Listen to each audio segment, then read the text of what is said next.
Welcome to the real world data science.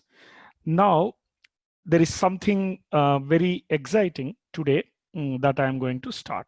See, I personally believe that a successful data science implementation has three angles.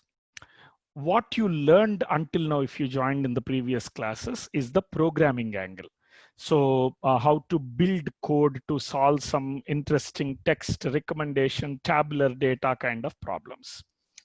Next, one third, I am going to talk to you about the business angle. So when you take up a data science problem, you have to constantly ask how you can make it useful for a business. How do you, what kind of, a good accuracy doesn't always ensure that it's a good model. So how exactly do you build a model that is valuable to a business? And the one third is about functional expertise. So you may be an agri-tech person willing to apply data science in agricultural technology. You may be in pharmacy industry where you may want to apply data science in pharmaceutical industry. You may be in manufacturing, willing to apply data science in manufacturing. So our course, Real World Data Science, has three parts. The first one third, which is just over, and it will be a cycle. If you're joining today, you will do the business part first, then you will do the functional part, then you will do the programming part. But those who joined earlier, they are doing the business. They have done the programming part first. Now they are doing the business part. We will all be doing the business part, and then we'll move to the functional part. Okay, so now that that is clear, as usual, if you want to know more about myself, this is the video.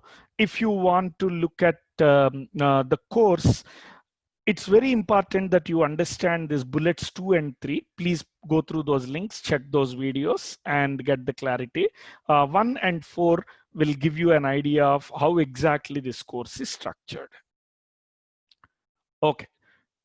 We are in session 9 in this circular thing. There are totally 20 sessions and we keep going all the way to 20 and then revert back to 1, 2, 3. We are currently in session 9. This is the first in building real world applications, and hence if this is your first class, welcome. You can completely follow the course without any problems, issues. Thank you.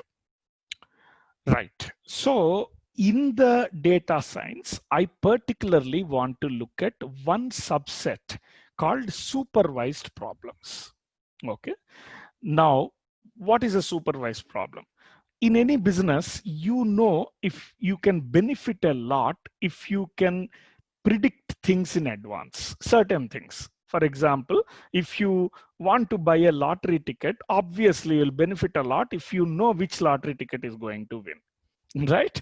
But not as crazy as that. But if you want to invest in equities and share markets, it'll really help you if you know in advance which share is going to go up, which share is going to go down. So prediction can have significant financial benefits if done accurately. Now, what do you know about a stock? You have a lot of past data. Okay, hundreds or thousands, or in some cases, 100,000s and millions also. Lot of past data is available. And so you know exactly how that stock changed every hour for the past 20 years. And that's a lot of data. Interestingly, you will also have some attributes that you think can influence the outcome. So what will influence the stock value of Google? What will influence the price of the amount of money the customer is likely to spend on a particular product? What will influence? You can guess. You obviously don't know for sure unless it's a very simple problem. Most of the times you will just guess what factors are important. Okay.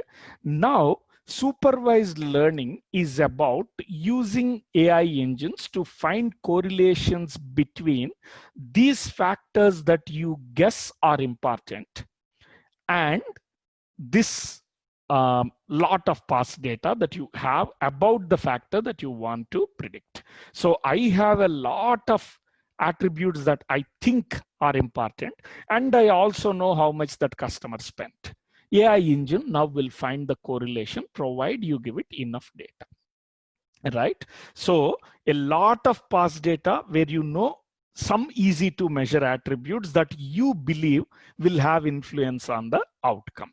And with that past data, actual outcomes that you found at that points of time, you give them to an AI engine and that will find the correlations. Broadly, a supervised problem is that, okay?